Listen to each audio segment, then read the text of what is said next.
Group है। तो विशेष हम लोगों ने पिछले विभिन्न क्लासेस में चर्चा की थी, हमें हर परिस्थिति में सकारात्मक कैसे बनना है, व्यर्थों से मुक्त कैसे बनना है। उसके लिए शायद हम लोगों ने 4-5 बातों के ऊपर विशेष चर्चा की थी।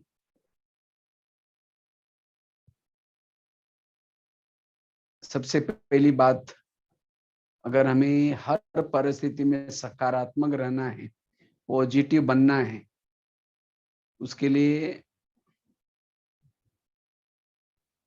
कर्मों की घुई गति की गहराई में जाकर के, क्योंकि अब हमें हिसाब किताब चुकता करना है, वापिस जाना है, इसलिए सदा सकारात्मक बनना है। उसके लिए काफी सारे एग्जाम्पल के द्वारा स्पष्ट किया था। उसके बाद दूसरी बात जो हम लोगों ने चर्चा की थी, ड्रामा के ऊपर। ड्रामा कल्याणकारी है, ड्रामा की हर घटना कल्याणकारी है, इसीलिए पॉजिटिव रहना है, सकारात्मक बनना है। तीसरी बात चर्चा की थी, जो हुआ अच्छा हुआ, जो हो रहा अच्छा, जो होगा वो भी अच्छा। हमारे जीवन की हर घटना में कल्याण है, संसार कल्याणकारी है, बातें कल्याणकारी है, इसलिए हमें सदा चुप रहना है। चौथी बात चर्चा की थी, कोई कुछ भी कहता है, इसी बातों को झाड़ देना, बुद्धि से निकाल देना। और पांचवी बात चर्चा की थी, अगर हमें सकारात्मक बनना है, पॉजिटिव बनना है, उसके लिए रोज 3 बातें हैं। जो खिड़की साफ करने वाली बात बताई थी, हमें रोज अपनी खिड़की को साफ करना है, स्वयं को स्वच्छ बनाना। तो सभी को क्लास तो याद रह गए होंगे, इसको प्रैक्टिकल में भी हमें करना है। जब भी ऐसी सिचुएशन आती है, परिस्थिति आती है, तो पॉजिटिव। वैसे तो वर्तमान समय अनुसार भी, वैसे आजकल बीमारियों का समय चल रहा है, ऐसे समय पर जितना हम पॉजिटिव रहते हैं, सकारात्मक बनते हैं, तो हम हेल्दी वेल्दी और हैप्पी भी रह सकते हैं। तो आज जो छठी बात, अगर हमें हर परिस्थिति में सकारात्मक बनना है, संकल्प शक्ति को बचाना है, तो जीवन में आने वाली हर परिस्थिति को पॉजिटिव बनाना है। जो हर परिस्थिति को पॉजिटिव बनाता है, वो अपनी संकल्प शक्ति को बचा सकता है।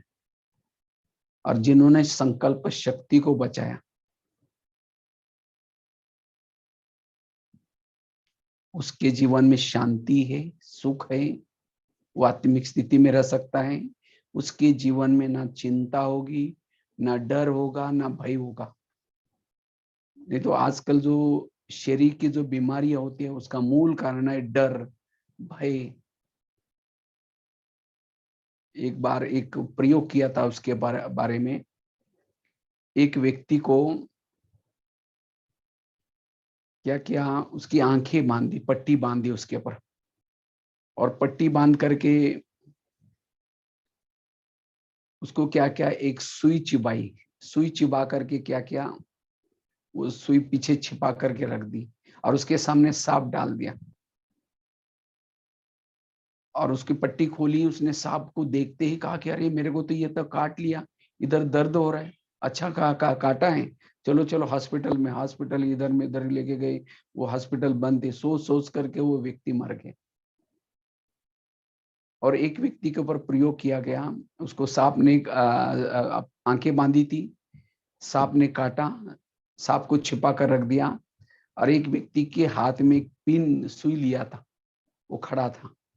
तो जब उसकी पट्टी का छोड़ी, तो कहते यार मेरे को यहाँ कुछ चुभा। तो किसी ने कहा देखो इसके पास पिन है ना, उसने मजाक किया होगा। अच्छा कहा कि उसने कुछ नहीं सोचा, उसको कुछ नहीं हुआ। तो जहर किसे चढ़ा, सोचने से। आज हम कितनी सारी खबरें सुनते हैं, कितनी सारी हम न्यूज सुनते हैं, बातें सुनते हैं। तो इससे हमारा डर भय पैदा होता है और उससे से वो बीमारियां होती है। इसीलिए अपनी इम्यूनिटी पावर बढ़ाने के लिए, क्योंकि आगे चल करके बहुत सारी बातें आएंगी चारों तरफ से, तो ऐसे समय में हमें सदा ही पॉजिटिव रहना है, सकारात्मक रहना है। और जो सकारात्मक है, पॉजिटिव है, रोने वालों की आंखों के आंसू पहुंच सकता है। इसीलिए हमें पॉजिटिव रहना वर्तमान की आवश्यकता है। और जो पॉजिटिव रहता है, सकारात्मक रहता है, उसके पास बाकी सारी शक्ति आते, गुण आते, वो सदा खुश रहता है। वर्तमान समय जो तनाव, टेंशन, जो क्राइम्स बढ़ते जा रहे, इन सब के पीछे का कारण है सोच नेगेटिव। तो यह हमें ईश्वरीय ज्ञान यही सिखाता है, योग यही सिखाता है, हमें सदा पॉजिटिव रहना है। पॉजिटिव रहने वाला इस अंधकार में भी एक प्रकार का दीपक है, सहारा है। इसीलिए पॉजिटिव, और इसके लिए हमने काफी सारे उस बारे में चर्चा कर रहे थे। तो आज का जो पॉइंट है, उसके लिए हमें एक कला सीखनी है, जीवन में आने वाली विपरीत परिस्थिति को, नेगेटिव को क्या बना दो पॉजिटिव। जितना हमारे जीवन में परिस्थिति है, विघन है, ये विघन परिस्थिति हमारा भला करने के लिए आते हैं, अच्छा करने के लिए आते हैं। तो विघ्नों से घबराना नहीं है, डरना नहीं है। इसीलिए परिस्थिति में भी पॉजिटिव रहना है। गुलाब के पौधे के नीचे खाद डाला जाता है, जितना खाद बदबू वाला है, उतना वो बदबू से वो क्या करता है, खुशबूदार फूल बनता है। इसी तरह हमारे जीवन में जितने भी प्रॉब्लम्स है, समस्या है, समस्या और प्रॉब्लम हमारा भला करते हैं। इसलिए समस्या और प्रॉब्लम से डरना नहीं है। अगर गुलाब के पौधे के नीचे अत्र डालो, सुगंध डालो, तो वो जल जाएगा। इसी तरह हमारे जीवन में जितनी परिस्थितियां, उतना हम गुणवान, शक्तिवान बनते। एक अगरबत्ती अगर कोई गंदगी में भी लगाओ तो भी क्या करते हैं, अपनी खुशबू फैलाती है। इसी तरह कैसी भी परिस्थिति हो, हमें सदा पॉजिटिव रहना है। इसीलिए आजकल डॉक्टर क्या करते हैं, कड़वी चीजें खाना पसंद करो, करेले खाओ, कड़ू नीम के पत्ते खाओ, मेथी के लड्डू खाओ। अर्थात जीवन में आने वाली कड़वी बातों को डाइजेस्ट करना। और जो कड़वी बातों को डाइजेस्ट करता है, वो हेल्दी, वेल्दी और हैप्पी है, वही योग युक्त रह सकता है। इसीलिए पॉजिटिव, और इसके लिए वो कला है, नेगेटिव बात को क्या बना दो पॉजिटिव, बुराई को भी अच्छाई में परिवर्तन करना। बाबा ने क्या किया, बाबा को कितनी गाली दी, हे भगवान तुम कुत्ते में है, बिल्ली में है, टिक्कर में है। तो बाबा ने उस नेगेटिव बात को क्या बना दिया, पॉजिटिव। बाबा ने कहा कि नहीं, ये मेरे भगत है, मेरी पूजा कर रहे हैं। जब दे रहे थे गाली, लेकिन गाली को भी क्या किया, भक्ति में परिवर्तन किया। इसीलिए हमें भी क्या करना है, बुराई को भी अच्छाई में परिवर्तन करना है। जिस दिन किसी ने गाली दी, अपमान किया, जब योग में बैठेंगे बाबा को, बाबा आज आपने बहुत अच्छे भगत भेजे थे, आज बहुत अच्छे भजन फूल डाला, आपका बहुत बहुत धन्यवाद, कल भी किसी को भेज देना। जैसे भक्ति मार्ग में क्या करते, दो चार जन इकट्ठे होते, एक जन टाल बजाते, एक जन डपला बजाते, एक जन गाता है।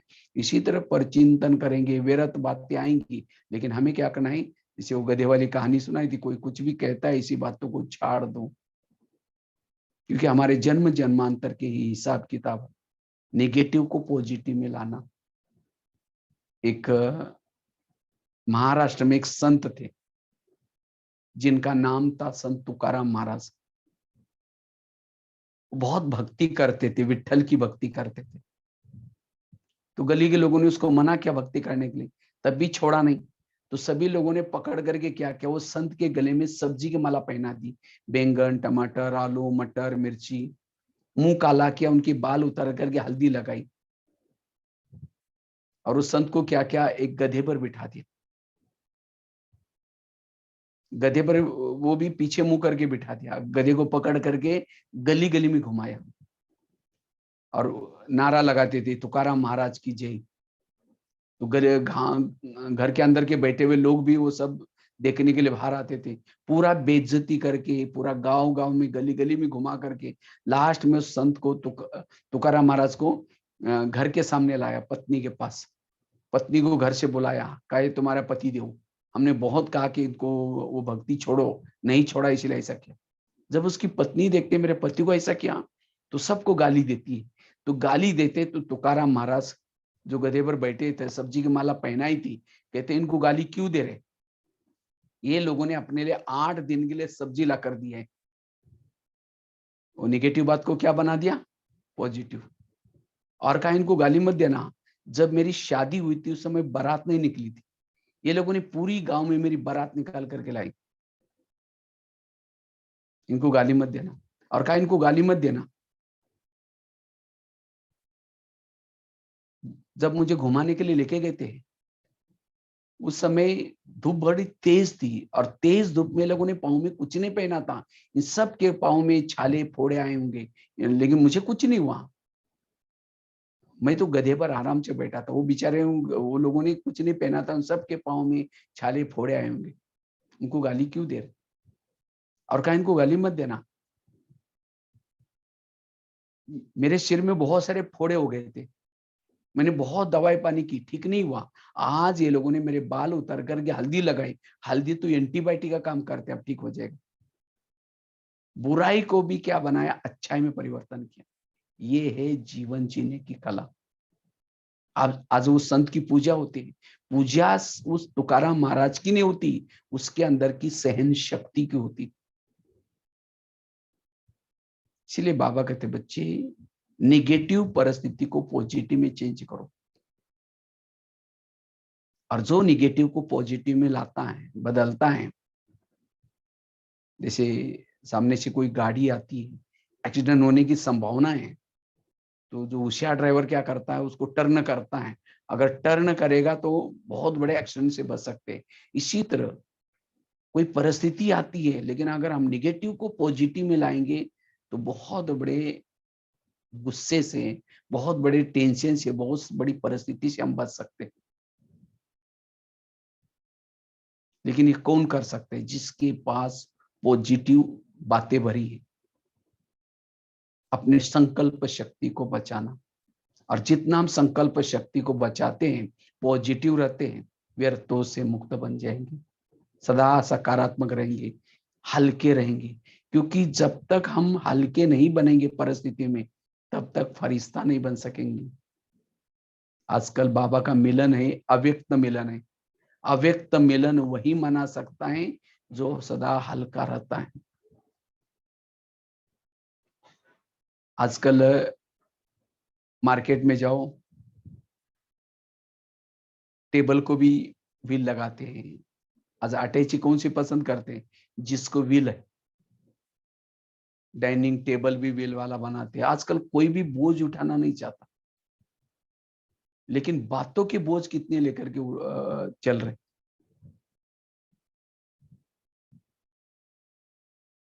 इसीलिए बाबा कहते हैं बातों में हल्के बनना, सकारात्मक बनना। इसीलिए नेगेटिव परिस्थिति को क्या बना दो? पॉजिटिव बना दो। ऐसे एक संत थे महाराष्ट्र में ही, जिनका नाम था एकनाथ महाराज। तो एकनाथ महाराज गंगा में स्नान करने के लिए गए थे। जब स्नान करके वापिस आ रहे थे, किसी व्यक्ति ने पान खा करके उनके ऊपर थूक दिया।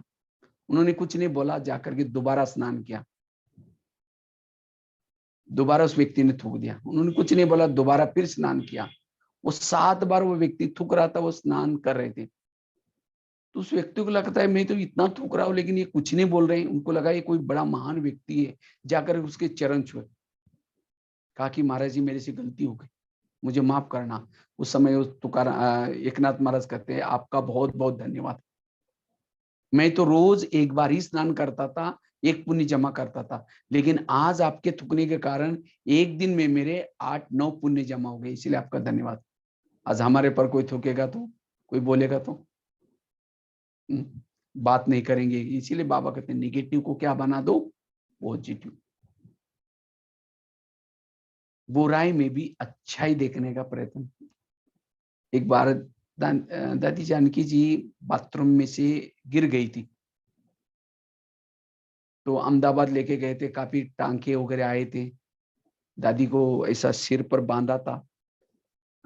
तो सभी के संकल्प चल रहे थे कि अब क्या होगा क्या होगा, सारे। और उस समय दूसरे बाबा भी आने वाला था, बाप दादा का सीजन चल रहा था। तो उस समय दादी को स्टेज पर लेके आए गए लास्ट में। तो सब सोचते कि अभी बाबा क्या बोलेगा।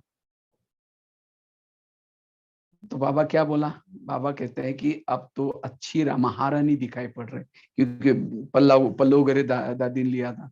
तो देखो बाबा कैसे बुराई में भी अच्छाई देखता है। इसी तरह हमें हर परिस्थिति में पॉजिटिव रहना है, और जितना परिस्थिति में पॉजिटिव रहेंगे उतना हम योग युक्त बन सकते हैं, व्यर्थों से मुक्त बन सकते हैं, बुराई में भी अच्छा है। जैसे मैंने बताया कि मुझे ये मंत्र जो पक्का कराया गुलजार दादी ने, मैं जब दिल्ली में रहता था, क्योंकि दिल्ली पांडवन में बहुत मतलब काफी छोटा सा जगह थी, छोटी छोटी बातें आती थी, फिर हम क्या करते थे, दादी के पास जाते थे, दादी ऐसा ऐसा हो रहा है। दादी कहते नहीं, तुम बुराई में भी अच्छा है देखो ना, उसमें कुछ कल्याण है ना। तो ऐसी ऐसी बात तो सीख करके सचमुच हमने इस बात को इतना पक्का किया, इससे हमारे पास है। मेरे जीवन की बहुत सारे एक्सपीरियंस है, क्योंकि ये जो क्लासेस कर रहा हूं मैं, वे कोई क्लास नहीं कर रहा हूं, लेकिन मेरे जीवन के अनुभव के आधार से। तो कुछ मेरे जीवन की कुछ, मैंने अपने जीवन में नेगेटिव परिस्थिति को पॉजिटिव में कैसे बदला, और वो मेरे जीवन में कितना फायदा हुआ, कुछ ऐसी बातों की बातें शेयर मैं आपके साथ करूंगा। वैसे तो मैंने अपना परिचय तो दिया था सभी को, मेरे शरीर का नाम है भगवान भाई। वैसे तो लौकिक में तो पढ़ाई तो बहुत कम की है,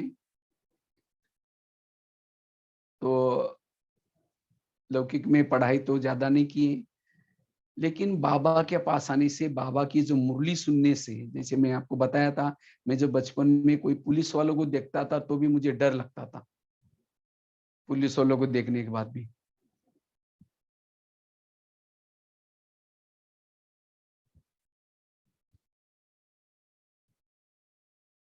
तो जब मैं ज्ञान में आया, ज्ञान में आने के बाद जो ये बातें सीखी, जो सकारात्मक सोच के बारे में बाबा का ज्ञान सीखा, इससे मेरे जीवन के अंदर बहुत सारे एक हिम्मत आई, कैसे सहन करना है, पॉजिटिव रहना है। वैसे तो ज्ञान रद्दी की किताब से मिला था, वो एक बार मैं दोबारा फिर कभी कहानी सुनाऊंगा पूरा डिटेल में, एक क्लास ही उस पूरा डिटेल में बताया। लेकिन मैंने अपने जीवन में जो जो बातें आई, जो जो परिस्थिति आई, मैं क्या करता था, रद्दी से डायरी ला करके पानी से धुलाई करके फिर दोबारा लिखता था। अब दोबारा लिखने से क्या होता है, वो स्याही फट जाती थी। जब स्याही फट जाती थी तो एक बार मैं अपना होमवर्क टीचर को दिखाने के लिए गया, जो दोबारा लिखने से स्याही सारी फट गई थी, मना अक्षर समझ में नहीं आ रहा था। टीचर ने मेरी डायरी को लेकर के दीवार पर फेंक दिया, कहा कि क्या तुम कुत्ते का पाव बिल्ली को लगाते ऐसे राइटिंग लिखते, तुम राइटिंग सुधारने तो स्कूल में नहीं हो। तो मुझे बड़ा दिल में लगा, मैंने अंदर से संकल्प लेके आज से मैं राइटिंग इतना अच्छा बनाऊंगा, लोग उसको फ्रेम करके रखेंगे। तब से मैंने क्या किया, एक बच्चे का राइटिंग बहुत अच्छा था, तो वो कॉलेज में पढ़ता था, उसे मैंने क ख लिख करके लिया, क को 8 दिन, ग को 8 दिन, एक एक अक्षर के पीछे 8 8 दिन मेहनत करता था। और करीबन क ख एक एक शब्द को मैंने 8 8 दिन तक प्रैक्टिस की, और करते करते राइटिंग इतना अच्छा सुधर गया। आज मधुबन में लगभग 15 20 साल से 20 साल तक 25 30 बोर्ड लिखने की सेवा किया। मटका में कभी लिखता था, कभी शिवलिंग बना करके लिखता था, अम,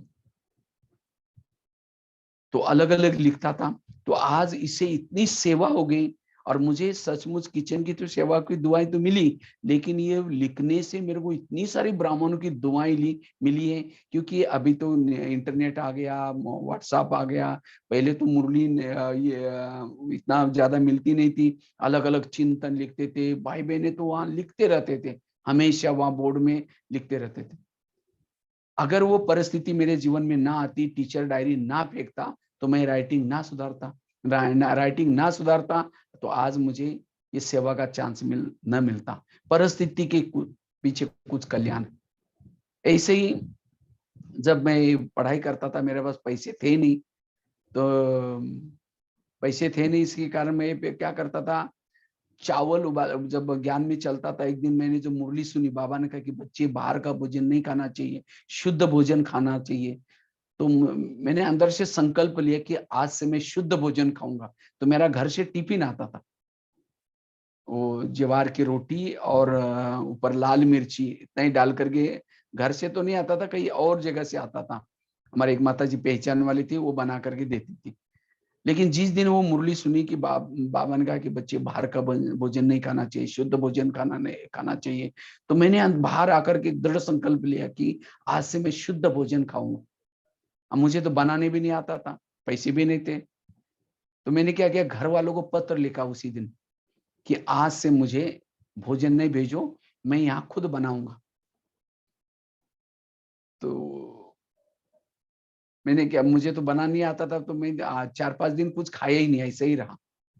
तो किसी गीता बादशाह थी, गीता बादशाह लोगों वालों को पता चला ये कुछ खा ही नहीं रहा है, तो किसी ने मुझे एक स्टोव दिया, किसी ने मुझे एक पतीला दिया, तो थोड़ा चावल ला कर दिया। मैं चावल उबाल करके उसमें गरम चावल पर चीनी डालता था और वही खाता था। 4 साल तक चावल में, गरम चावल पर चीनी डाल करके एक टाइम पर खाता था, और उससे मैं पढ़ाई किया। और आज सचमुच वो भोजन की धारणा इतनी पक्की की, जिससे आज बाबा ने यहाँ जहाँ 25,000 लोगों का भोजन बनता है, उस भोजनशाला में रखा। ये है पॉजिटिव लेने से परिणाम।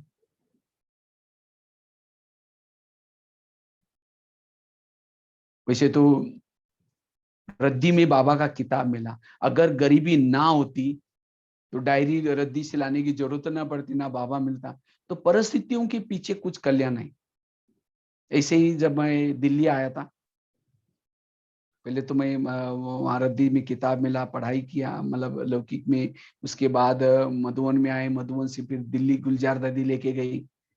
जब दिल्ली गए तो मुझे हिंदी भाषा इतनी नहीं आती थी, तो बाबा रोज मुरली में कहते थे बच्चे ज्ञान का दान किया करो, ज्ञान दान करो। लेकिन मुझे तो हिंदी आती नहीं थी, मैं सोचा मुझे तो आता नहीं था। तो मैंने क्या कि 2-4 भाइयों को बुला करके एक दिन कुछ सुनाना शुरू किया, 10-15 मिनट कुछ सुनाया। तो वहां की जो बहन थी उसने मुझे देख लिया, तो भाई लोग जाने के बाद मेरे को बुलाया, कहते आप क्या कर रहे थे। मैंने कहा ज्ञान दान कर रहा था, किसी को ज्ञान की बातें सुना रहा था। कहते तुम्हारा काम नहीं है, तुम्हारा काम है किचन में करची चलाना, दोबारा कभी दिखना नहीं चाहिए। तो मैंने संकल्प चलाने के बजाय उस बात को पॉजिटिव लिया। मैंने सोचा कि इस बहन की कोई गलती नहीं, शायद मेरे पास ज्ञान का स्टॉक नहीं है, इसलिए बाबा इस वाणी सेवा का मौका मुझे नहीं दे रहे हैं। मैं अपना ज्ञान का स्टॉक बढ़ाऊंगा तो बाबा मुझे सेवा का मौका जरूर देगा। तब से मैंने सुनाना छोड़ दिया, और रोज पांडवन के सामने ही बगीचा था एक, तो उस बगीचे में मैं बैठता था, और कुछ गमले पड़े रहते थे, तो गमलों के सामने बैठ करके पहले तो आधा घंटा योग करता था। योग करके गमलों को समझता था माताएं बैठे, कुमार बैठे, युद्ध बैठे, और रोज गमले के सामने लेक्चर करना शुरू किया। जो मुरली सुनी है उसको रिपीट कराता था। उसके बाद हम कैसे आत्मा है, ज्योति स्वरूप है, कुछ ना कुछ ज्ञान का चिट चाट करता था। 6 साल तक मैंने प्रैक्टिस की होगी, उस गमले के सामने ज्ञान सुनाने की प्रैक्टिस की। उसके बाद मेरी ट्रांसफर वहां से मधुबन में हो गई, शांतिवन में। जब शांतिवन में आया तो किचन का काम जब पूरा होता था, मैं तपस्या धाम गार्डन में जाता था, और तपस्या धाम गार्डन में जाकर के वहां भी क्या करता था, जो गमले पड़े रहते थे उनके सामने बैठ करके माताएं बैठे, कुमार बैठे, युद्ध बैठे समझ करके उनको ज्ञान सुनाने की प्रैक्टिस करता था। तो कभी कभी वहां माताएं आना शुरू हो गया, कहते भैया आप ऐसे शांति से बैठे, कुछ हमको सुनाओ ना।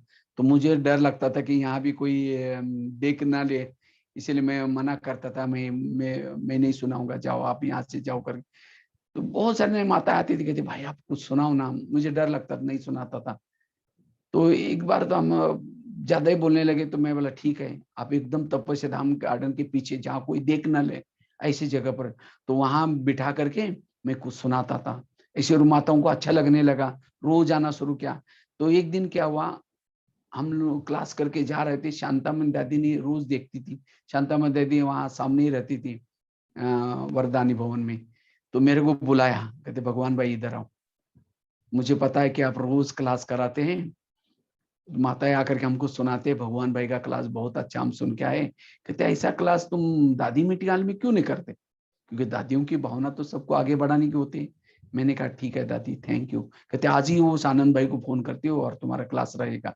तो क्लास धीरे धीरे दादी मीटिंग हॉल में, धीरे धीरे फिर कॉन्फ्रेंस हॉल में, डायमंड हॉल में, इतना ही नहीं, क्लास करते करते करते आज पूरा भारत में 12,000 जितना स्कूल कॉलेज में, 8-9 सौ 1000 जितने जेलों में, कितनी सारी भट्टियां करके आज लेक्चर का इंडिया बुक ऑफ रिकॉर्ड में नाम दर्ज हो गया। अगर वो बहन मुझे ऐसी ना बोलती, मैं ना गमले के सामने प्रैक्टिस करता ना आज। हाँ? अभी आप लोग तो गमले तो नहीं बैठे ना अटलांटा में, गमले तो नहीं है, चैतन्य में बैठे हैं। तो देखो ये परिस्थिति उस समय हमें शुरू में तो कड़वी लगती है जब ऐसी बातें आती है, लेकिन उस परिस्थिति को अगर स्थिर होकर के देखेंगे, उन परिस्थिति के पीछे कल्याण है। तो संकल्प चलाने के बजाय हमें चुप रहने की जरूरत है, पॉजिटिव बनने की जरूरत है। तो जीवन की हर परिस्थिति, लेकिन निगेटिव को पॉजिटिव बनाता। उस बहन के लिए मेरे अंदर बहुत रिगार्ड और रिस्पेक्ट निकलता है। तो सचमुच उस बहन ने मेरा कितना कल्याण किया। बाबा ने अभी 2-4 दिन पहले कहा था कि परिस्थिति को टीचर समझ करके हर टीचर से कुछ लेसन सीखो, और वही पॉजिटिव बन सकता है। ऐसे ही एक बार मेरे मन में आया कि मुझे कुछ आर्टिकल लिखने, लेख लिखने। तो मैंने एक जिंदगी का पहला लेख लिखा, रात भर जाग करके लिखा। लिखते लिखते 2 बज गए, फिर और फिर किया, फिर 4 बज गए। उस लेख को मैंने क्या क्या समेट करके फिर अमृत वाला करके आया, फिर नहा धो करके किचन में गया, सेवा करके 10 बजे एक फोटो कॉपी करने वाले के पास गया। मैंने कहा भाई इसको थोड़ा फोटो कॉपी करो।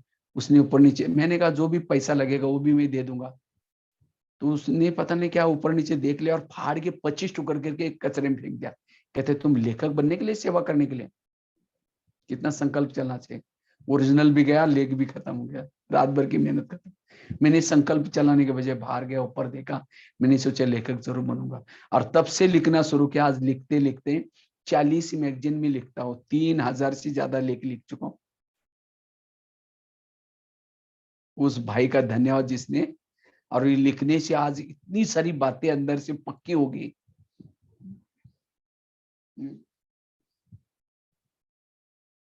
तो इसलिए परिस्थिति के पीछे कुछ कल्याण है। ऐसे ही किसी ने मेरे को कहा कि भाई आप इतने सारे लेक्चर्स करते हो, इसके फोटो थोड़ा इंटरनेट में डालो तो बहुत अच्छे हैं। लेकिन मेरी तो पढ़ाई 5वीं से 10वीं तक, माना 5 क्लास, और हमने तो ABCD सीखी थी 8वीं 9वीं कक्षा में। हमको तो इंग्लिश वाला टीचर था ही नहीं, इंग्लिश आती ही नहीं थी। 9वीं कक्षा में इंग्लिश सीखी थी। तो इसलिए इंग्लिश और कंप्यूटर लैपटॉप इसके बारे में जानता ही नहीं।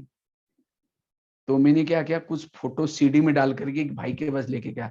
मैंने कहा भाई इसको मेरा मेरा कुछ फोटो आप नेट में कहीं डाल देना।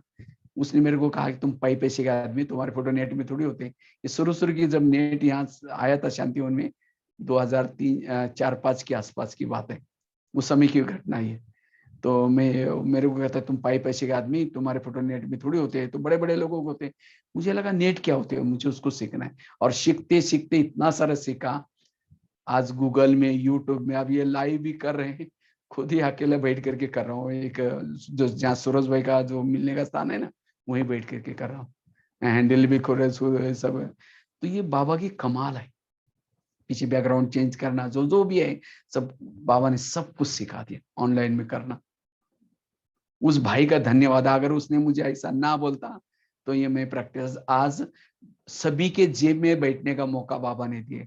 आज यूट्यूब में, गूगल में, कहीं भी BK भगवान भाई सर्च करो, बहुत सारे लेक्चर्स मिलेंगे, क्लासेस मिलेंगे, बहुत सारे ब्लॉग्स बनाए नेट के द्वारा, बहुत सारे सेवा बाबा ने कराए। उस भाई का धन्यवाद, उस परिस्थिति का धन्यवाद। मैंने परिस्थिति को अपना टीचर समझा। एक परिस्थिति ने मुझे गरीब परिस्थिति के कारण बाबा मिला, उस टीचर ने डायरी फेंकी, इसके कारण राइटिंग सुधरा। उस बहन ने मेरे को कुछ बोल दिया, तुम्हारा काम है किचन में खर्चे चला करो। अगर वो ना बोलती तो मैं लेक्चर करना, एक टीचर ने मुझे क्या सिखाया, लेक्चर करना सिखाया। एक ने मुझे लेखक बनाया, एक ने मुझे कंप्यूटर सिखाया। उन टीचरों का धन्यवाद। भगवान भाई बनाने के लिए बहुत लोगों ने छाने हथौड़े लगाए, उन सबका धन्यवाद। यह परिस्थिति को पॉजिटिव बनाना। ऐसे मेरे जीवन की बहुत सारी एक्सपीरियंस है, क्योंकि जब तक हम सहन नहीं करेंगे बड़ा नहीं बन सकेंगे, आगे नहीं बढ़ सकेंगे। अभी भी आप पता कर सकते हैं कि आप सत्युग में क्या बनेंगे। अगर आप अपने जीवन में बहुत सारे चैलेंजेस, बहुत सारी घटनाओं को सहन किया है, आपका पद ऊंचा है। जैसे मैं उसी दिन कुंती की बात सुनाई थी। कुंती के सामने जब कृष्ण जाता है, कुंती को पूछता है तुमको क्या वरदान चाहिए, कहते सोना चांदी जो भी मांगो मैं देने के लिए तैयार हूँ। लेकिन कुंती कहते मुझे सोना चांदी कुछ नहीं चाहिए, मुझे जीवन में समस्या चाहिए। तो कृष्ण कहता है तुम ये क्या मांग रहे, तथास्तु तो तुम्हारी जो भी इच्छाएं पूर्ण हो जाए। फिर कहा कि तुमने सोना चांदी क्यों नहीं मांगा, समस्या क्यों मांगी। कहते समस्या होगी तो आप मेरे सदा साथ में रहेंगे, और आप मेरे साथ में रहेंगे, यही मेरे जीवन की प्रॉब्लम है।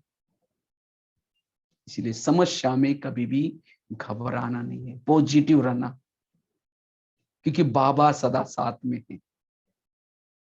एक छोटा बच्चा रोज क्या करता है,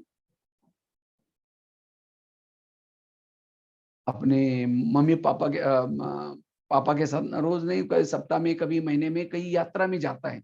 लेकिन वो यात्रा थी गंभीर, मतलब थोड़ा डरावनी जगह से वो जाना पड़ता था, मम्मी पापा के साथ जाता रहता है। तो एक बार वो बच्चा कहता है मैं अकेला जाऊंगा, तो मम्मी पापा ने मना किया, वो डेंजर जगह है नहीं जाना। तो भी वो बच्चा जिद में है मुझे जाना है। तो पिताजी ने कहा ठीक है, ट्रेन से जाना पड़ता था वहां से। तो पिताजी ने कहा ऐसा है तुम भले जाओ, मैं तुमको एक चिट्ठी लिख करके देता हूँ, उस चिट्ठी पर लिखता हूँ, लेकिन चिट्ठी अभी नहीं पढ़ना, जब तुमको डर लगेगा भय लगेगा तब इस चिट्ठी को तुम पढ़ना। तो बच्चे को चिट्ठी लिख करके वो पिताजी ने दिया। बच्चे को स्टेशन पर छोड़ने के लिए भी पापा जी गए। तो बच्चा अकेला जा रहा था, एंजॉय करते जा रहा था। लेकिन जैसी डरावनी जगह आ गई, बच्चा घबराने लगा, डरने लगा। ये ले तो भी उसको अचानक याद आया, पापा जी ने कहा कि जब डर लगेगा भय लगेगा वो चिट्ठी खोल करके पढ़ना। तो उस बच्चे ने चिट्ठी खोल के पढ़ी। तो उसमें क्या लिखा था, बेटा तुम चिंता मत कर, मैं तुम्हारे पास ही हूं, तुम्हारे अगले डिब्बे में मैं बैठा हूं। तो ये पढ़ते ही बच्चा एकदम खुश हो गया, उसकी सारी चिंता डर भय मुक्त हो गया।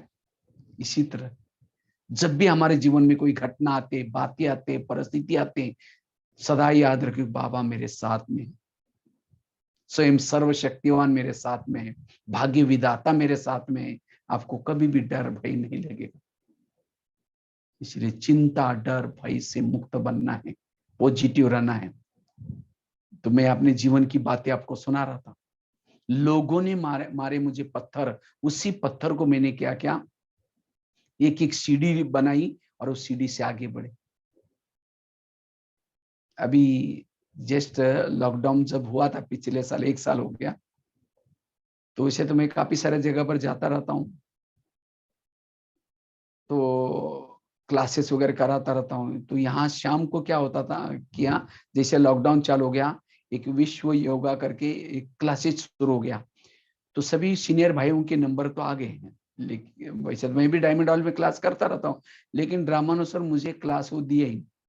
तो एक जो भाई था उसको निमित्त बनाता, वो क्लास किसको किसको देना है, तो मुझे मिला ही नहीं। वैसे तो इतना दिन तो हर ग्रुप के पीछे मैं क्लास कराता हूँ, लेकिन मुझे ड्रामानुसार मिला ही नहीं। तो मेरे को थोड़ा संकल्प चलने लगे, भाई बहने भी मेरे को फोन करने लगे, भाई जी आपका क्लास कब है, हमको बहुत अच्छा लगता है, आप करो ना। मैं देखूंगा मेरी कभी बारी। तो मैंने एक बार वो भाई को भी बोला, उसने कुछ नहीं बोला। किसी फिर यहाँ 2-3 भाइयों ने भी जाकर बोला रही भगवान भाई का क्लास बहुत अच्छा, आप दो ना हमको, तो भी नहीं दिया। मैंने सोचा कि कुछ कल्याण है इसमें। तो मेरे को जब बोलने लगे भाई मैंने, तो मैंने क्या किया लाइव, मुझे तो उस समय तक मेरे पास मोबाइल भी नहीं था, वो एंड्रॉयड मोबाइल भी नहीं था, और लाइव कैसे करता इसके बारे में कुछ नहीं था। मैं पहले वो यूट्यूब में अपलोड करता था, कुछ ब्लॉग बनाए थे वो तो जानता था, लेकिन लाइव कैसे करना है, मोबाइल एंड्रॉयड मोबाइल नहीं था, कुछ नहीं था। तो फिर मैं किसी के पास गया, भी मेरे को ऐसे ऐसे बोला इसके लिए मोबाइल चाहिए होता है, कंप्यूटर चाहिए होता है। तो धीरे धीरे मैंने उसको ले लिया, सीख गया, और सीखते सीखते आज वंडरफुल हो गया। वो तो भाई को एक दिन जाकर के मैं धन्यवाद बोला कि भाई जी आपका धन्यवाद, आपने मुझे क्लास नहीं दिया। उसने कहा धन्यवाद किस चीज का? हमने कहा आप क्लास देते तो सप्ताह में महीने में एक करता, लेकिन आज मैं रोज 2 क्लास कराता हूँ लाइव। सारे भाई बहने खुश हो रहे, और उसमें मुरली मुरली की नीचे लाइन कैसी चलानी है, अभी मैं चला रहा था, लेकिन आज हमारा इधर नेट थोड़ा डाउन है, इसलिए मैंने थोड़ा बंद किया। लाइन कैसी चलाने है, पीछे हर चीज का लाइव करने का सीखा। ये वंडरफुल हो। तो परिस्थिति के पीछे कुछ कल्याण हो। इतना सारा यूट्यूब में 1200 क्लासेस डाले ऐसे लाइव करके, सभी एकदम छोटी छोटी गीता पाठशाला, छोटे छोटे सेंटर, हर जगह पर वो खुद लाइव करने के कारण वो आराम से दे सकते हैं। तो ये कल्याण होता है। ऐसे अभी एक ऐसी परिस्थिति इस लॉकडाउन में आई, मैं तो हमेशा थोड़ा बाहर रहता था, बाहर रहता था, तो मतलब बाबा का सीजन पूरा हो गया निकल जाता था, बाबा का सीजन निकल जाता था ग्रुपों में, तो मैं ज्यादा कमरे में नहीं रहता था। लेकिन रामानुसर इस बार मेरे को 1 साल तक यहाँ रहना पड़ा। तो हमारे कमरे में एक भाई आया, तो भाई थोड़ा वो खराटे मारता था, तो रात में नींद आना थोड़ा मुश्किल हो गया मेरे को, परेशान हो गया, मेरी नींद ही नहीं लगती थी, अब करे क्या। तो हमको एक संकल्प है कि नहीं अब रात भर तपस्या करनी है, रात को तपस्या करेंगे, दिन में सो जाएंगे।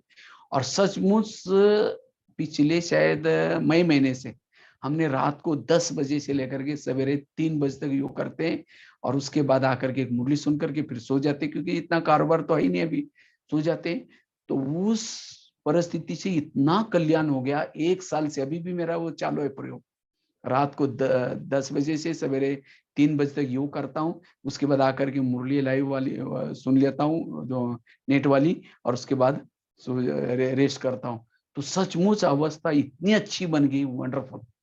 जो हमने, तो अगर वो भाई ऐसा कराटा ना मारता तो परिस्थिति ना आती, तो आज मैं वो स्थिति। और इसके कारण आजकल थोड़ा यहाँ निगेटिव कुछ कारण से वातावरण बन गया था, लेकिन मैं तो दिन में सो जाता था आपस में, कि दिन में जब सारे खाना खा के चले जाते थे, उसके बाद जाकर के डाइनिंग हॉल में खाना खा के आता था। तो मुझे किसी के साथ मिलना भी, मेरे को सब लोग पूछते थे भगवान भाई आप कहाँ हो? मैंने कहा था मैं यहाँ शांति वन, कभी दिखते ही नहीं, क्योंकि मैं बोला भाई मैं ऐसे ऐसे योग तपस्या कर रहा हूँ, ऐसे ऐसा। तो सचमुच इतना दिन मेरे को वाणी सेवा का चांस मिला था, इसलिए थोड़ा योग तपस्या का टाइम नहीं मिला था। लेकिन अगर वो भाई नहीं करता तो मैं ये सेवा, तो परिस्थिति के पीछे कुछ कल्याण है। कभी एक दिन मेरे मन में उस भाई के लिए इतना ही आ गया, थैंक्स आ गया, मैंने उसको धन्यवाद दिया, तो उसने मुझे तपस्या करना सिखाया। ऐसे हमारे जीवन में जो जो परिस्थिति आते हैं उसको पॉजिटिव लेना जरूरी है। और एक प्रैक्टिकल घटना मैं अपने जीवन के आपको सुनाता हूँ, क्योंकि हम केवल ये नहीं सुना रहे कि मैं आपको ज्ञान, क्योंकि ऐसी बातों को हमने झाड़ा हुआ है, चिल्लाया नहीं है, जो वो कहानियां सुनाई निगेटिव को, परिस्थिति को पॉजिटिव, कर्मों की खुई गति को याद रखा है, और उसके कारण पॉजिटिव के कारण आज मुझे बहुत अच्छा एक करना, मुझे सहन करना बहुत अच्छा लगता है। कोई कुछ भी बोलता है तो मैं तो और ही जाकर के उसके पास जाकर के बैठता हूँ। मैं जब पहले डायमंड हॉल में क्लास कराता था, तो क्लास करा करके जब डाइनिंग हॉल में जाता था, तो कई लोग बोलते थे अरे भगवान भाई आप तो वही एग्जाम्पल सुनाते हो, वही एक मैंने शुरू में मेरा एक टॉपिक रहता था, निरंतर योगी कैसे बने। और उसके लिए मैं कुछ एग्जाम्पल फिक्स रख, क्योंकि हर ग्रुप में सुनने वाले भाई बहने तो अब अलग अलग होती है। तो मैं वही क्लास सबको अच्छा लगता था, इसलिए मैं वही सुनाता था। तो मेरे को सब लोग बोलते थे तुम वही क्लास वही एग्जांपल देते हैं, वही ये करते हैं। तो कई लोग भाई लोग बोलते हैं अरे भाई तुम उस टेबल पर क्यों बैठते हो, सभी तुम्हारा वो इंसल्ट करते हैं, तुम दूसरे टेबल पर जाया करो। लेकिन मैं क्या करता था, नहीं मैं सोचता था क्या मैं करता था, और जानबूझ करके उसी जहां मेरी बुराई होती है, जहां मेरी निंदा होती है, वहीं जाकर के मैं बैठता था। और ध्यान से सुनता था वो क्या क्या बुराई कर रहे, क्या क्या बोल रहे। और फिर मैं जब डायमंड हॉल में क्लास कराता था, मैं सोचता था वो भाई लोग भी सुन रहे होंगे, इसलिए मुझे नया चिंतन सुनाना है, नया का क्लास कराना है। और करते करते चिंतन करते करते अब मेरे पास लगभग 70-80 वैरायटी क्लासेस के टॉपिक बन गए। अगर वो मेरी बुराई ना करते तो आज, इसीलिए संत कबीर ने कहा है, निंदक नीरे राखी आंगन कुटी छवाई। जो हमारी निंदा करता है, बुराई करता है, उसके सामने जाओ। वो तो बिना साबुन से आपको साफ करना चाहता है, स्वच्छ करना चाहता है। इसलिए निंदा सुनना सीखो। हम क्या करते हैं, अपनी महिमा सुनना सीखते हैं, लेकिन निंदा सुनना नहीं सीखते। आईना कभी भी झूठ नहीं बोलता। आईना जो है जैसा, अगर सामने वाला व्यक्ति हमारी बुराई बता रहा है, वो आईना है, उसको और ही थैंक्स बोल करके उसे सीखो। लेकिन कौन सीखता है, जो नेगेटिव को पॉजिटिव में लाता है। इसीलिए नेगेटिव परिस्थिति को हमें क्या बनाना है, पॉजिटिव। तो मैं आपको एक वो घटना सुना रहा था, बड़ी अच्छी प्रैक्टिकल घटना है। क्योंकि आजकल कई भाई बहने माताएं होते हैं, उनके जीवन में ऐसी कुछ बातें आते हैं, उनके घर में कोई पति तंग करता है, कोई सास तंग करते हैं, कोई ना कोई बातें आते हैं। और वही बातें योग के समय पे हम कहते हैं कैसे दुआएं निकले, उसके बारे में उसको क्षमा फॉरगिव कैसे करें, उनका हम क्षमा कैसे करें। लेकिन कर सकते हैं, उसमें हमारा ही कल्याण है। तो वो घटना मैं आपको सुनाने जा रहा हूँ। क्योंकि हम लोग भी सेंटर पर रहते हैं, हम कोई बादल से गिरे नहीं, आप लोगों की तरह हम एकदम छोटे से जगह से आए, परिवार में रहते थे, फिर कहीं जॉब भी मैंने किया, पढ़ाई भी किया, उसके बाद धीरे धीरे सेंटर पर आकर के रहे, सेंटर के छोटे संगठन में भी रहे, अब इतना बड़ा संगठन में भी रहते हैं। बातें तो आती है, परिस्थिति आती है, लेकिन उन परिस्थिति के समय पॉजिटिव कैसे रहना है। तो जब मैं दिल्ली में रहता था, ये प्रैक्टिकल घटना है, दिल्ली पांडवन में, वहां करीबन 25-30 बहनें रहती थी, और लगभग 15-20 भाई लोग भी रहते थे। क्योंकि वहाँ विदेशी भाई बहनें बहुत आते थे, क्योंकि उस समय शायद अहमदाबाद वाला इंटरनेशनल एयरपोर्ट नहीं था। एक तो दिल्ली में आते थे फॉरेनर्स, या एक तो बॉम्बे में सीधा आते थे, और वहां से फिर बॉम्बे वाला थोड़ा दूर पड़ता है, इसीलिए खास ज्यादा दिल्ली में आते थे। और दिल्ली में करोल बाग मार्केट भी है वगैरह, इसी कारण खरीदारी के हिसाब से ज्यादा लोग आते थे। तो मेरी सेवा थी किचन की, भोजन बनाने की। तो करीबन 200, कभी कभी 100 भाई बहने आते रहते थे। फिर इंडिया के गेस्ट भी आते थे तो घूमने के लिए दिल्ली वगैरह, तो वहीं पांडवन में रहते थे। मतलब सीजन नॉन सीजन हमेशा चलता ही रहता था वहाँ कारोबार। इसीलिए 25-30 बहनें रहती थी, 15-20 भाई लोग रहते थे, और मेरा किचन में भोजन बनाने का डिपार्टमेंट सिस्टम सेवा थी। तो भोजन खिलाने का काम 3 बहनें करती थी। एक बहन सवेरे का खिलाती थी, दूसरी बहन दोपहर का खिलाती थी, रात्रि भोजन तीसरी बहन खिलाती थी। तो मैं भोजन बनाने के लिए सवेरे 9 बजे आता था दोपहर का भोजन खिलाने। वो तीनों में से जो दोपहर का भोजन खिलाती थी वो बहन, उसके अंदर थोड़ा गुस्से का संस्कार था। वैसे तो उसके अंदर विशेषता गुण तो बहुत थे, लेकिन कईयों में होती है थोड़ी सी कमजोरी, तो गुस्सा, थोड़ा थोड़ा रोब करना, ये संस्कार था। तो जब मैं किचन में 9 बजे आता था, 9 से लेकर के 12 बजे तक मैं क्या करता था, वो भोजन वगैरह सारा तैयार करके, थल्ला वगैरह साफ करके, तो कुकर को उसकी सीटी निकाल करके ढक्कन को बर्तन में डाल देते थे, प्लेट रख करके रखते थे। फिर सब्जी वगैरह सारा सफाई करके रख देते थे। तो वो बहन 12 बजे बराबर भोजन खिलाने के लिए ऊपर से दही वाला पतीला लेकर नीचे आती थी। आते ही क्या करेगी, दही का पतील रख करके कहे कि ये कुकर के ऊपर ढक्कन क्यों रखा, ये प्लेट क्यों रखी, इसका ढक्कन कहाँ गया। वो वहां से क्या करती थी, वो झूठे में से वो बर्तन में डाला वहां से निकाल करके ला कर रखती थी, और कहते कल से ढक्कन रखा करो, उसको प्लेट नहीं ढकना। मैं कहता था ठीक है। तो दूसरी दिन में क्या करता था,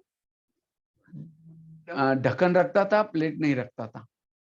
तो दूसरे दिन वो आते ही कहते वो ढक्कन को फेंक देती थी, कहते इसको प्लेट ढका करो। मैंने कहा आपने तो कल कहा था, हाँ तुमको हिंदी नहीं आती, तुम समझते ना, और वो ये कर लेती थी। अब तीसरे दिन में क्या करता था, प्लेट रखता। जिस दिन प्लेट रखी, प्लेट क्यों रखी, जिस दिन ढक्कन रखा, ढक्कन। अब मुझे तो समझ में नहीं आ रहा, मेरा संकल्प चलना शुरू हो गया। फिर वहां थल्ला वगैरह साफ करने के बाद मिर्ची का टोकरा वगैरह पड़ा रहता था, उसको एक थल्ला बना रहता था, मतलब पत्थर बनाया था ऊपर रखने के लिए, मिर्ची वगैरह जो भी अदरक मिर्ची का टोकरा था थोड़ा उस ऊपर रखते थे। कहते मिर्ची का टोकरा ऊपर नहीं रखो, उसको नीचे रखो, पता नहीं चलता ऊपर है या नहीं। तो मैं जब नीचे रखता था कहते थे ये नीचे क्यों रखा, कितना सारा घमासान किया, उसको ऊपर रखो। जिस दिन ऊपर रखते थे ऊपर क्यों रखा, जिस दिन नीचे रखते नीचे क्यों रखा। फिर उसकी ड्यूटी थी, जमादारनी आती थी सवेरे सवेरे के समय ऊपर ही रहती थी।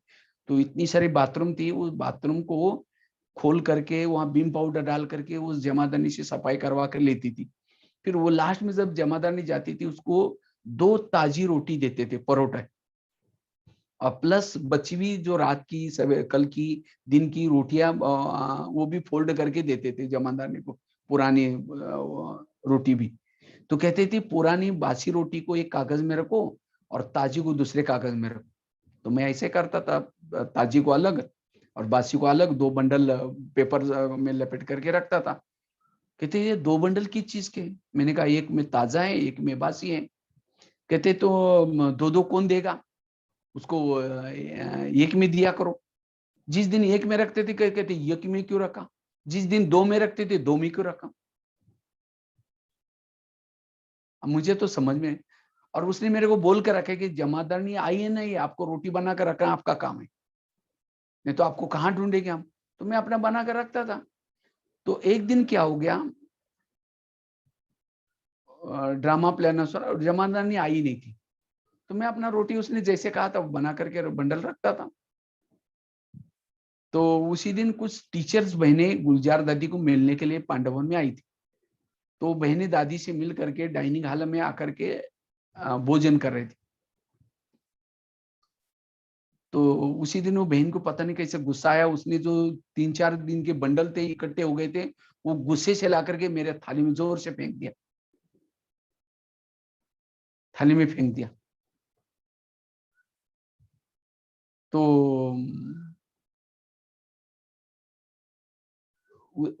उससे पूर्व ही क्या किया था मेरे को उस समय, दूसरी घटना में सुनाता हूँ। तो जब मेरे को उसने बोल कर रखा था, तो मैं क्या करता था, जब बाबा कमरे में जाता था वही बातें याद आती थी, जब जो उसने गुस्सा किया, ये किया, ये क्यों। तो मुझे कभी कभी लगता था ये कब तक यहाँ रहना है, ये रोज ऐसे गुस्सा करते हैं, ये करते हैं। जब बाबा के सामने बैठे ट्रांसलाइट में बैठे, लेकिन वही सारा दिन की कर्म में जो आपस में टकराव होते वही बातें याद आती थी। तो मैं कहता नहीं नहीं नहीं बाबा। तो ऐसा मतलब योग के समय भी वही बातें याद आती थी। मैं आपस में फिर परचिंतन भी करते थे, जो भी आपस में खिटपिट होती थी वही बातें एक दूसरे को सुनाते थे, और उसके कारण फिर अमृत वाला योग भी टिकने लगता था। और वो बहन जी आती थी 9 बजे, 12 बजे। मैं किचन में 9 बजे जाता था। तो मेरे योग लगने के बजाय, वो कर्मों में योग के बजाय, वो मुझे डर लगता था अभी वो बहन जी आएगी क्या क्या बोलेगी। ना कर्मों में योग लगता था, ना बैठक योग, ना आपस में परचिंतन चलता था। तो मैंने एक मौन का बैच भी लगाया था। तो मौन का बैच लगाया था, लेकिन मौन, भले मैं मौन रहता था लेकिन फिर भी संकल्प तो चलते थे, मेरा संकल्प चलते थे। तो एक दिन बाबा ने एक मुरली चलाई, वैसे रोज मुरली में स्लोगन आता था। तो एक दिन एक स्लोगन आया था, निगेटिव बात को क्या बना दो, पॉजिटिव बना दो। सहन शक्ति को बढ़ाने के लिए निगेटिव बात को क्या बना दो, पॉजिटिव बना दो। तो मुझे वो स्लोगन बड़ा अच्छा लगा। मैंने सोचा इस स्लोगन को मुझे प्रैक्टिकल में करना है। तो मैंने क्या क्या उस निगेटिव बातों को पॉजिटिव बनाना, उस लोगों को प्रैक्टिकल करना शुरू किया। जब मैं किचन से जाता था, अपना कमरे से किचन की तरफ जाता था, 2 मिनट योग करता था अपने रूम में। और मैं सोचता था कि आज मैं किचन में जाऊंगा, बाबा उस भगत को भेजेगा, आज पता नहीं किस प्रकार के फूल डालेगा, आज पता नहीं किस प्रकार की मेरी पूजा होगी। उसके शब्दों को, उसकी बातों को फूल समझ करके स्वीकार करना शुरू किया। जब मैं जाता था, वो बोलना शुरू करती थी ये क्यों वो क्यों। मैं अंदर से बाबा को कहता था शुक्रिया बाबा, थैंक्स बाबा, धन्यवाद बाबा। तो अंदर से बाबा बाबा करता रहता था। जब भी वो बहन बोल बोल करके चुप होती थी, मैं कहता था ओम शांति। तो कहते इतना सारा बोला कुछ फर्क नहीं पड़ा। मैं तो अंदर से सोचता था इसने मेरी पूजा की। तो जब भी शाम को बाबा कमरे में जाता था, तो बाबा कहता है, बाबा आज थैंक्स आपका, आज उस भगत ने आपने जो भेजा था उसने बहुत अच्छा पूजा की, बहुत अच्छा फूल डाला, आपका धन्यवाद। जिस दिन वो बहन मेरे को कुछ नहीं बोलती थी, मुझे मजा ही नहीं आती थी। तो मुझे व्यर्थ बातें, मतलब वो बातें सुनने की आदत हो गई। मैंने कुछ भी नहीं बोलना उसको, और ही पॉजिटिव बनना, ये प्रयोग करना, उस स्लोगन का परिणाम हो गया। ऐसे करते करते बहुत दिन हो गए। तो वो घटना बता रहा था, तो उसने मेरे को बोल के रखा था कि जमरदानी आए ना आए, आप रोटी बना कर रख, तो मैंने ऐसे रख दी थी। तो उसी दिन टीचर बहनें आई थी और टीचर बहनें नाश्ता कर रही थी। तो उस बहन को गुस्सा आया, तो उसने क्या किया, सारी रोटियां ला करके मेरे थाली में फेंक दी। तो मेरी थाली नीचे गिर गई, सारी बहनें मेरे तरफ देख रही थी। तो इतना सारा बहनों के बीच मेरा जो अपमान हुआ, मैंने संकल्प चलाने के बजाय तुरंत पॉजिटिव बनाया। रोज तो मेरी फूलों से पूजा होती थी, लेकिन आज इतने सारे गुलदस्ते, वो रोटी को क्या समझा, गुलदस्ता, इतना सारा गुलदस्ता, और वो भी इतना सारा दिव्यों के बीच में मेरी गुलदस्ते से पूजा होगी, ऐसा समझ करके मैंने बिल्कुल संकल्प नहीं चलाया। मेरी थाली वो उठा करके मैंने क्या क्या लेके गया, धुलाई करके फिर मैंने सोचा आज का दिन मेरे लिए बहुत शुभ है। मैंने मेरे जेब में से डायरी निकाल करके क्या क्या उसके ऊपर लिख दिया, तारीख लिख रहा था, आज का दिन बहुत अच्छा गया, आज मेरी बहुत पूजा होगी। इतने में बहन आई, वो कहते हैं भैया आपको फील तो नहीं, वो देखा ये मुस्कुरा रहा है, तो मेरे को कहते भैया वो क्या है, मेरे को जमादारनी नहीं आई थी ना, उसका गुस्सा मैंने आपके ऊपर निकाला, मैंने उसको भी पॉजिटिव बनाया।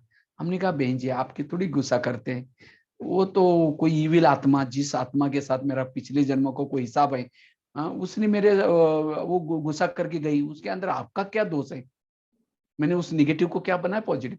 कहते वो आत्मा मेरे में क्यों आती, हमने कहा आप आने देते ही लाती हूँ। कहते जब आएगी ना मुझे याद दिलाना, हमने कहा ठीक है, कल से जब ये आएगी ना याद दिलाएंगे।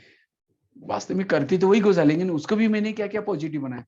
तो जब भी कल फिर जब भी किचन में जाते, जब भी थोड़ा गुस्सा करते, मैंने कहा वो देखा आत्मा आ गई, आज गुस्सा करेगी, कहते नहीं हम आने नहीं देंगे, हम ये करेंगे।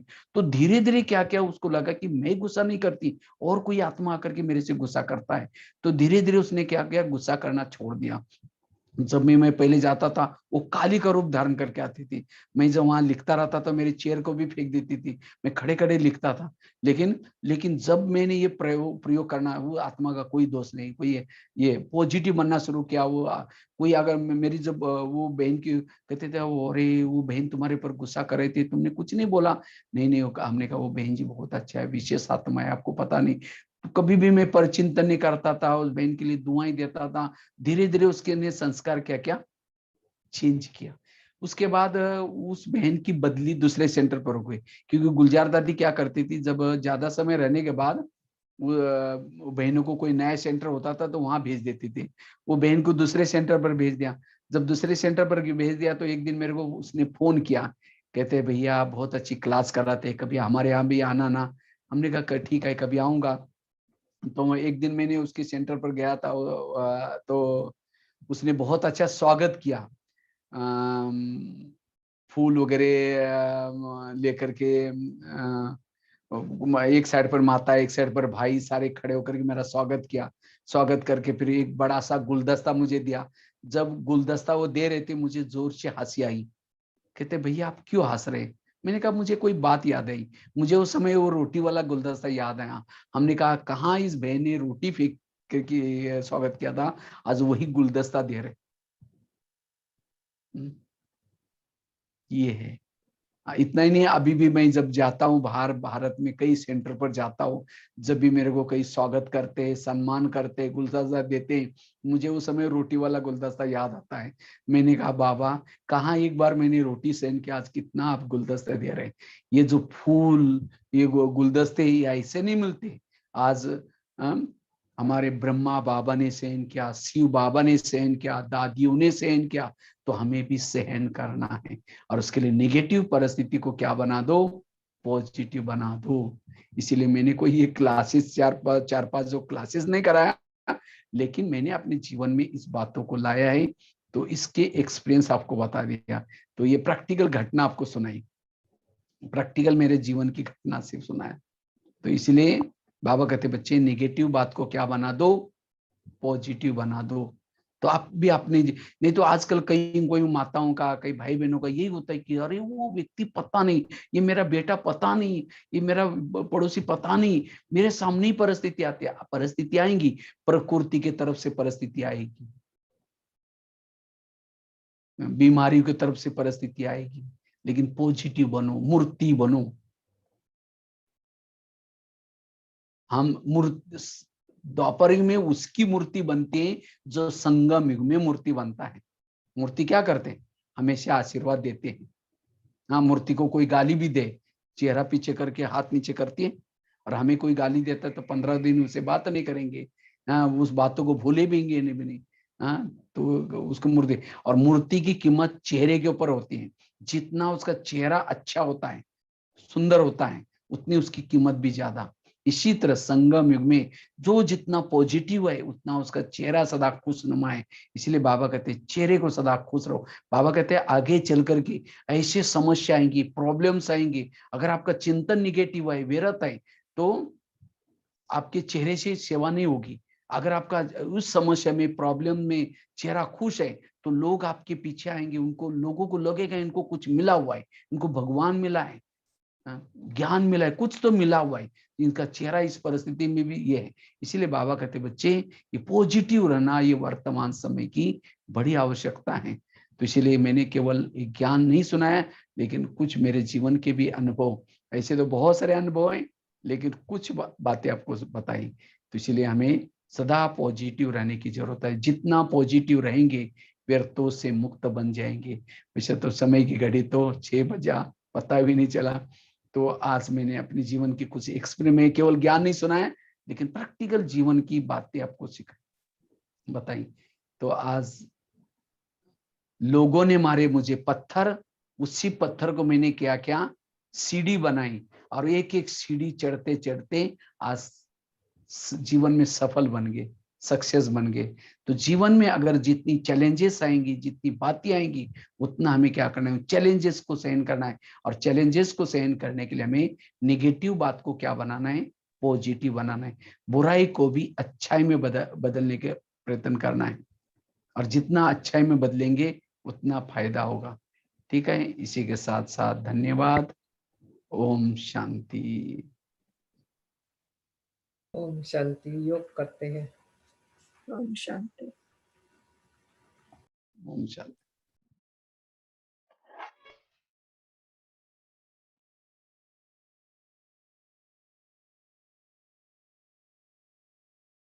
अगली बार हम लोग दूसरा टॉपिक के ऊपर चर्चा करेंगे। वैसे तो ये टॉपिक तो हमने 5-6 बार चलाया, तो आप लोगों को पक्का ही हो गया होगा।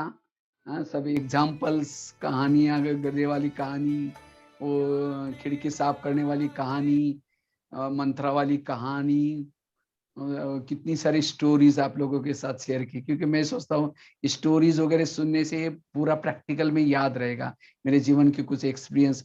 तो आप लोग सभी अटलांटा वाले फरिश्ता बनेंगे, हल्के रहेंगे, हाँ, सदा खुश रहेंगे। हाँ, यही शुभकामनाएं। अभी हम बाबा को याद करेंगे।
ओम शांति।